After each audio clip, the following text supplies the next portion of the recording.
Hello friends, good morning. कैसे हो? Hope करता हूँ आप सब लोग अच्छे ही होंगे। सो फ्रेंड्स, जीके जीएस की स्पेशल क्लास में आप सभी लोगों का बहुत बहुत स्वागत है। फ्रेंड्स, आज की इस वीडियो हम लोग सॉल्व करेंगे जीके जीएस का प्रैक्टिस सेट। पूरे 50 प्रश्नों को हम लोग इस वीडियो में सॉल्व करेंगे। फ्रेंड्स, इस वीडियो में मैंने जितने भी क्वेश्चंस लिए हैं सारे के सारे प्रीवियस के क्वेश्चंस लिए, यानी कि ये सारे के सारे प्रश्न 2018 के एंट्रेंस एग्जाम में पूछे जा चुके हैं। तो इन प्रश्नों को आप लोग अच्छे से नोट कर लीजिएगा। आप लोग देखिएगा कि पहले किस लेवल के क्वेश्चंस पूछे जाते थे, और इस क्लास से एग्जाम में क्वेश्चंस आपको देखने को मिलेंगे। ओके, तो चलिए क्लास को स्टार्ट करते हैं। यहाँ पे डेली क्लासेस का टाइमिंग आप सभी लोग देख सकते हैं। इस बार सरकारी सीट लेना है तो डेली टाइम से आप लोग क्लास को ज्वाइन करें।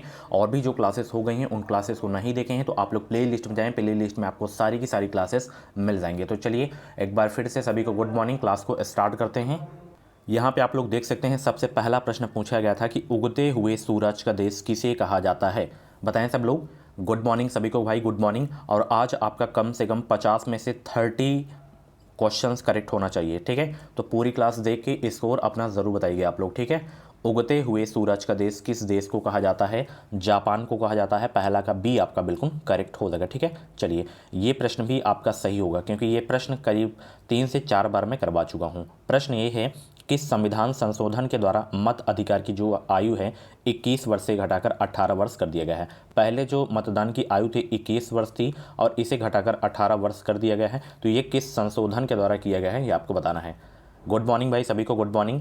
चैनल को सब्सक्राइब कर लो, इस चैनल से आपको निश्चित ही मदद मिलेगी। तो ये किया गया है 61वें संविधान संशोधन अधिनियम 1989, ठीक है। ये मोस्ट इंपॉर्टेंट क्वेश्चन है, नोट जरूर कर लीजिएगा, ठीक है। चलिए, यहाँ पे देख सकते हैं महत्वपूर्ण दिवस से। मैं बता दूं, महत्वपूर्ण दिवस से आपके एग्जाम में 100% क्वेश्चन आएगा। पिछली बार 2022 के एंट्रेंस एग्जाम में 3 प्रश्न पूछे गए थे, 3 प्रश्न पूछे गए थे इंपॉर्टेंट डे के, ठीक है। चलिए, इसका जवाब देंगे। विश्व शिक्षक दिवस मनाया जाता है।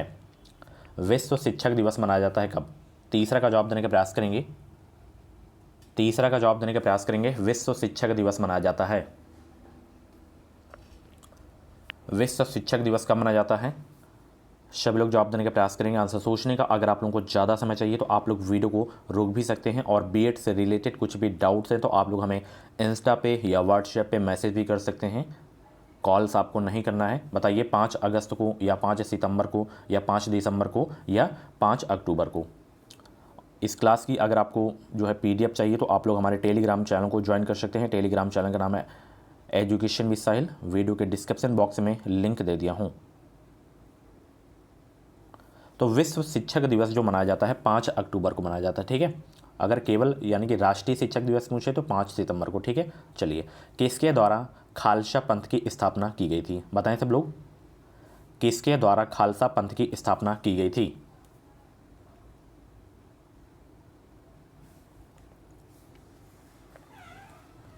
गुरु गोविंद सिंह के द्वारा जो है खालसा पंथ की स्थापना की गई थी। मोस्ट इंपॉर्टेंट क्वेश्चन है। चलिए, भाखड़ा नागल परियोजना किस नदी पर है? ये डैम से क्वेश्चंस आया करते हैं। भाखड़ा नागल परियोजना किस नदी पर स्थित है? सतलज नदी पर है, ठीक है। मोस्ट इंपॉर्टेंट क्वेश्चन है। 5 का बी आपका बिल्कुल करेक्ट हो जाएगा, ठीक है। चलिए आगे चलते हैं। सूर्य ग्रहण होता है जब? क्या होता है सूर्य ग्रहण जब होता है? तो 6 का जवाब देने का प्रयास करेंगे। ये सारे प्रश्न पहले पूछे जाते थे, अब ये सब सूर्य ग्रहण चंद्र ग्रहण वाले नहीं पूछे जाते हैं, बहुत ही कम पूछे जाते हैं। सूर्य ग्रहण होता है, ध्यान रखना, जब चंद्रमा सूर्य और पृथ्वी के बीच आता है तभी सूर्य ग्रहण होता है, ठीक है। 6 का डी आपका बिल्कुल करेक्ट हो जाएगा। चलिए, NCTE का फुल फॉर्म क्या है? NCTE का फुल फॉर्म क्या है? Good morning. वीडियो को लाइक कर दो, जितने भी लोग क्लास को देख रहे हो फटाफट वीडियो को लाइक करो। NCTE का फुल फॉर्म क्या है? तो इसका फुल फॉर्म है national council for teacher education. क्या होता है? National council for teacher education. 7 का जो है आपका ए वाला बिल्कुल करेक्ट हो जाएगा। चलिए, बहुत ही अच्छे, ऐसे ही आप लोग जवाब देते हुए चलेंगे। जैनवाद के अनुसार कितने तीर्थंकर थे? तो देखिए, टोटल तीर्थंकर 24 थे, और 24वें कौन थे? 24वें महावीर स्वामी थे, और ये अंतिम थे। और 23वें पूछे जैन धर्म के 23वें तीर्थंकर कौन थे? तो 23वें आपके जो है पार्श्वनाथ थे। और जैन धर्म के पहले तीर्थंकर पूछे तो ऋषभदेव, और ये जैन धर्म के संस्थापक भी थे, ठीक है। ये भी आपको पता होना चाहिए। चलिए आगे चलते हैं। चूना पत्थर परिष्करण के बाद परिवर्तित होता है किस रूप में? मार्बल के रूप में, या क्वार्टरजाइट के रूप में, या ग्रेनाइट, या स्लेट? ये मार्बल के रूप में परिवर्तित होता है। 9 का ए आपका बिल्कुल करेक्ट हो जाएगा। एक बैंक शेड्यूल बैंक कहलाता है यदि बताएं एक बैंक शेड्यूल बैंक कहलाता है यदि वह यह आरबीआई एक्ट 1934 की द्वितीय अनुसूची में शामिल है, तभी एक बैंक शेड्यूल बैंक कहलाता है। 10 का आपका डी वाला बिल्कुल करेक्ट हो जाएगा। और साथ ही इस क्लास में हम लोग बात करेंगे यूपी बीएड एंट्रेंस एग्जाम 2023 के बेस्ट बुक के बारे में, जो कि है चक्षु प्रकाशन की बुक। आप लोग इस बुक का कवर पेज देख सकते हैं, कला वर्क की स्टडी गाइड बुक है, यहाँ पे देख सकते हैं। इस बुक में आपको 27 से ज़्यादा इंपॉर्टेंट क्वेश्चन 6 सॉल्व पेपर आपको 17 से 22 तक के देखने को मिल जाएंगे। पूरा थ्योरी वाइज दिया गया है, नवीनतम पाठ्यक्रम एवं परीक्षा पद्धति पर आधारित है। यह पुस्तक हर हाल में अन्य पुस्तकों से श्रेष्ठ है। यहाँ पे देख सकते हैं SRR पब्लिकेशन की बुक है, नीचे देख सकते हैं एग्जाम पैटर्न के बारे में दिया गया है, एंड यहाँ पे इसकी विशेष सूची देख सकते हैं। तो पूरा जो है बीएड एंट्रेंस एग्जाम का सिलेबस कंप्लीट किया गया है इस बुक में। यहाँ पे 22 का पेपर भी लगाया गया है इसमें, साथ ही आपको हर क्वेश्चन के सोल्यूशन भी देखने को मिलेंगे। एक क्वेश्चन में करीब आपका 5 से 6 क्वेश्चन तैयार होगा। पूरा बहुत ही अच्छे तरीके से समझाया गया है, चाहे हिस्ट्री हो, चाहे ज्योग्राफी हो, पॉलिटी हो, चाहे रीजनिंग हो, सब्जेक्ट एबिलिटी हो, इंग्लिश हो, हिंदी हो, बहुत ही ज़बरदस्त क्वेश्चन लगाए गए हैं। इस बुक को पढ़ने के बाद आपका एग्जाम बहुत ही अच्छे नंबरों से निकलेगा। और साथ ही गाइड के अलावा चक्षु प्रकाशन की बीएड एंट्रेंस एग्जाम की प्रैक्टिस सेट की बुक भी आती है। प्रैक्टिस सेट की बुक में 39 से ज़्यादा इंपॉर्टेंट क्वेश्चन 600 पे 15 प्रैक्टिस सेट आपको अलग से देखने को मिलेंगे। तो दोनों पुस्तकें आपको हर मार्केट पे बहुत ही आसानी से मिल जाएगी। आप लोग इसे ऑनलाइन भी ऑर्डर करके घर बैठे मंगवा सकते हैं। इस वीडियो के डिस्क्रिप्शन बॉक्स में लिंक दे दी हूँ, ऑनलाइन भी परचेज कर सकते हैं। अगला प्रश्न आपकी स्क्रीन पे है। ये क्वेश्चन तो बहुत एग्जाम में रिपीट होता है कि भारत का राष्ट्रपति राज्यसभा के लिए कितने सदस्य मनोनीत कर सकता है? 12 सदस्य, 15 सदस्य, या 6 सदस्य, या 9 सदस्य? तो ध्यान रखना, राष्ट्रपति जो है राज्यसभा के लिए कितने सदस्य मनोनीत कर सकते हैं? 12 सदस्य। मोस्ट इंपॉर्टेंट क्वेश्चन है। चलिए, किस क्षेत्र में बुकर पुरस्कार जीता जाता है? कतई जहर वाला प्रश्न है। किस क्षेत्र में बुकर पुरस्कार जीता जाता है? तो ये जीता जाता है कथा साहित्य यानी कि फिक्शन राइटिंग के क्षेत्र में। ठीक है, चलिए, बहुत ही अच्छा प्रश्न था। चौथा खंभा जो है संप्रत्यय संदर्भित करता है किसको? न्यायपालिका को, विधायिका को, या कार्यपालिका को, या प्रेस को? Very very most important question है। चौथा खंभा जो है संप्रत्यय संदर्भित करता है प्रेस को। 13 का बी आपका बिल्कुल करेक्ट हो जाएगा। फटाफट वीडियो को लाइक करो और चैनल को सब्सक्राइब जरूर कर लो। चलिए, भारतीय नेपोलियन किसे कहा जाता है? भारतीय नेपोलियन किसे कहा जाता है? सम्राट अशोक को, या चंद्रगुप्त मौर्य को, या समुद्रगुप्त को, या चंद्रगुप्त विक्रमादित्य को? तो भारतीय नेपोलियन की उपाधि जो है समुद्रगुप्त को दी गई है। किसके द्वारा दी गई है? V.A. स्मिथ के द्वारा। ठीक है, किसके द्वारा? V.A. स्मिथ के द्वारा, ये भी याद रखना है। आगे चलते हैं। शोभना गुरुटू प्रवर्तक हैं, शोभना गुरुटू प्रवर्तक हैं ठुमरी के। ठीक है, बहुत ही अच्छा प्रश्न था। चलिए, सौरमंडल के किन ग्रहों को निकृष्ट ग्रहों के रूप में जाना जाता है? सौरमंडल के किन ग्रहों को निकृष्ट ग्रहों के रूप में जाना जाता है? बुध एवं शुक्र के। ठीक है, और अब सर्वाधिक उपग्रह जो हैं बृहस्पति ग्रह के हो चुके हैं, टोटल 92। ठीक है, चलिए, रेटिनाल का सामान्य नाम है, यानी कि किस विटामिन का सामान्य नाम, रासायनिक नाम रेटिनाल है, ये आपको बताना है। Very very most important question है। विटामिन सी का आपका एस्कॉर्बिक होता है, विटामिन ए का रेटिनॉल होता है, विटामिन बी का थायमिन होता है, कैल्सीफेरॉल विटामिन डी का होता है। ठीक है, विटामिन ए की कमी से रतौंधी होता है, विटामिन B1 की कमी से आपका बेरी होता है, विटामिन सी से स्कर्बी होता है, विटामिन डी से आपका जो है हड्डियाँ कमज़ोर हो जाती हैं, रिकेट्स नामक बीमारी हो जाती है। ठीक है, चलिए, और यहाँ पे देख सकते हैं अगला प्रश्न, पाक जलडम रुमद अलग करता है किन 2 देशों को? कतई जहर वाला प्रश्न है, स्टार लगा के नोट कर लीजिएगा। पाक जलडम रुमद अलग करता है किन 2 देशों को? पाकिस्तान और श्रीलंका को, ब्रिटेन और फ्रांस को, भारत और पाकिस्तान को, या भारत और श्रीलंका को? ये बहुत ही इंपॉर्टेंट क्वेश्चन है, कई बार एग्जाम में पूछा जा चुका है, इस बार भी पूछा जा सकता है। तो पाक जलडम रुमद अलग करता है भारत और श्रीलंका को। ठीक है, 18 का डी आपका बिल्कुल करेक्ट हो जाएगा। संविधान के किस अनुच्छेद में निर्वाचन आयोग के विशेष अधिकार निहित हैं? बताएं सब लोग। 356 तो राष्ट्रपति शासन से है। बताएं सब लोग, कौन सा अनुच्छेद निर्वाचन आयोग से संबंधित है?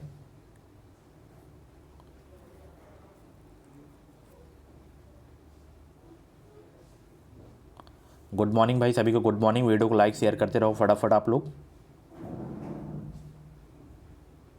और 280 आपका जो है वित्त आयोग है, 324 आपका निर्वाचन आयोग हो जाएगा। ठीक है, चलिए, पोंगल त्यौहार है किस राज्य का? कतई जहर वाला प्रश्न है। पोंगल त्यौहार है किस राज्य का? तो ये है तमिलनाडु का। ठीक है, 20 का ई आपका बिल्कुल करेक्ट हो जाएगा। चलिए, वर्ष 2014 में भारत का कौन सा राज्य 29वां राज्य बना था? देखिए, अब 28 ही राज्य हैं और 8 केंद्र शासित प्रदेश हैं। तो जो 29वां राज्य बना था वो तेलंगाना बना था। ठीक है, 2 जून 2014 को याद रखना है। और अब जो है 28 ही राज्य हैं। चलिए आगे चलते हैं। जापान की संसद का नाम क्या है? जितने भी प्रमुख देश हैं, भारत के जितने भी पड़ोसी देश हैं, उनकी संसद का नाम, वहाँ की राजधानी क्या है, वहाँ के प्रधानमंत्री कौन है, वहाँ के राष्ट्रपति कौन है, वहाँ की मुद्रा क्या है, ये चीज़ें आपको पता होनी चाहिए। तो जापान की संसद का नाम क्या है? 22 का जवाब देने का प्रयास करेंगे। डाइट है। अफगानिस्तान की शोरा है। 22 का सी आपका बिल्कुल करेक्ट हो जाएगा। ठीक है, चलिए ओमान की राजधानी कहाँ है बताइए सब लोग। ओमान की राजधानी कहाँ है?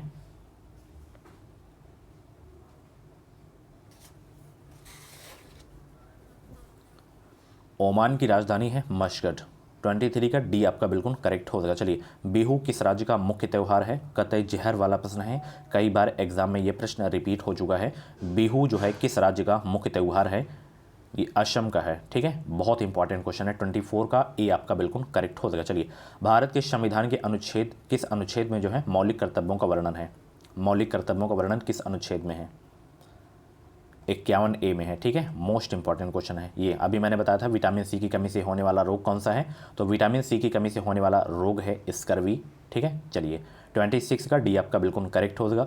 अगला प्रश्न भी बहुत ही इंपॉर्टेंट है कि सतत विकास लक्ष्यों को प्राप्त करने हेतु संयुक्त राष्ट्र द्वारा कौन सी अवधि निर्धारित की गई है?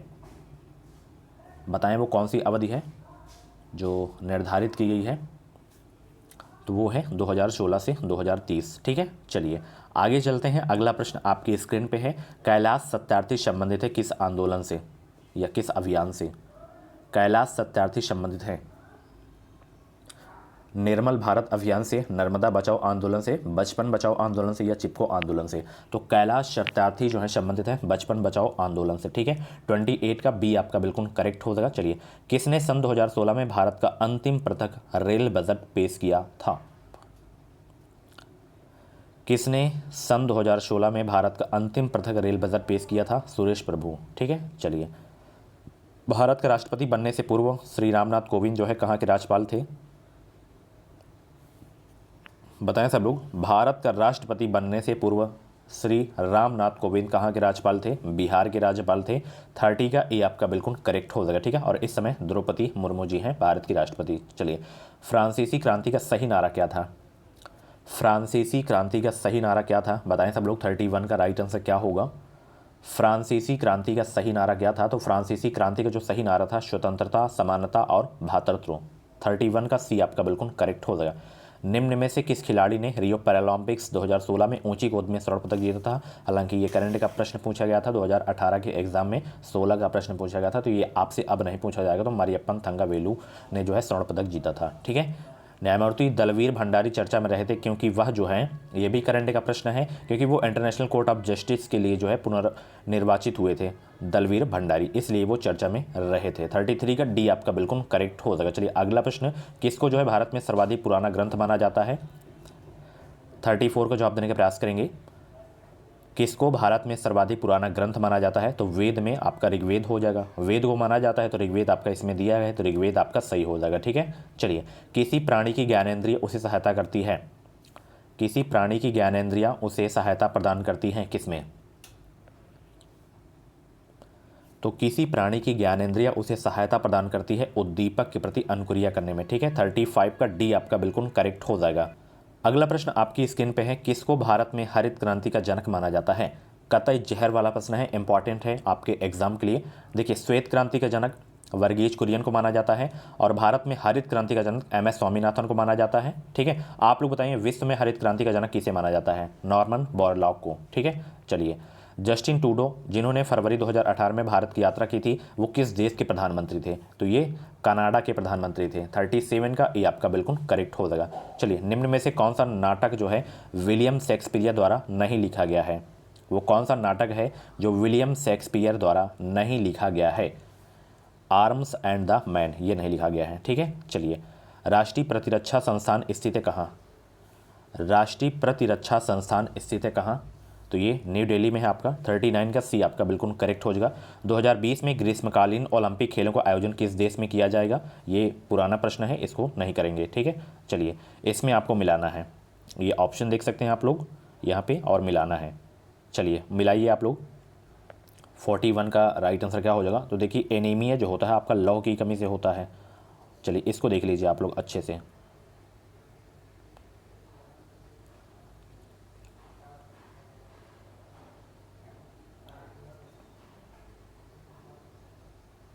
और रिंग बर्म जो है आपका फंजाई से होता है, और मलेरिया प्रोटोजोआ से होता है, ये हो गया, कोलेरा बैक्टीरिया से हो जाएगा। ठीक है, तो 41 का जो है आपका सी वाला आपका बिल्कुल करेक्ट हो जाएगा। ठीक है, चलिए, निम्न में से कौन राज्य हड़प नीति से संबंधित है? निम्न में से कौन राज्य हड़प नीति से संबंधित हैं? लॉर्ड डलहौजी, और इनके शासनकाल में जो है प्रथम रेलगाड़ी चली थी। चलिए, कौन सा इनपुट डिवाइस नहीं है इसमें? कौन सा इनपुट डिवाइस नहीं है इसमें? 43 का जवाब देने का प्रयास करेंगे तो यहाँ पे माउस, कीबोर्ड, कैमरा, ये सब इनपुट डिवाइस है। प्रिंटर आपका आउटपुट डिवाइस है। 43 का बी आपका बिल्कुल करेक्ट हो जाएगा। चलिए, हिंदी फीचर फिल्म पद्मावत किस लेखक की रचना पर आधारित है? कतई जहर वाला प्रश्न है, नोट कर लीजिएगा, ये प्रश्न बहुत ही इंपॉर्टेंट है। पद्मावत मलिक मोहम्मद जायसी की है। ठीक है, चलिए, सोमनाथ मंदिर पर आक्रमण किया गया था किसके द्वारा? सोमनाथ मंदिर पर आक्रमण किया गया था किसके द्वारा? महमूद गजनवी के द्वारा। ठीक है, बहुत इंपॉर्टेंट क्वेश्चन है। चलिए आगे चलते हैं। शाक्य दर्शन का प्रतिपादक किसे माना जाता है? शाक्य दर्शन का प्रतिपादक कपिल को माना जाता है, योग दर्शन का पतंजलि को। ठीक है, चलिए, poverty and un British rule in India के लेखक कौन है? ये बहुत ही प्रसिद्ध पुस्तक है। Poverty and un British rule in India के लेखक कौन है? दादा भाई नौरोजी। 47 का ए आपका बिल्कुल करेक्ट हो जाएगा। वो प्रसिद्ध पत्रिका जो है सरस्वती के संपादक रहे हैं कौन? प्रसिद्ध हिंदी पत्रिका सरस्वती के संपादक रहे हैं महावीर प्रसाद द्विवेदी। 48 का बी आपका बिल्कुल करेक्ट हो जाएगा। मदर पुस्तक किसने लिखा? मदर पुस्तक किसने लिखा?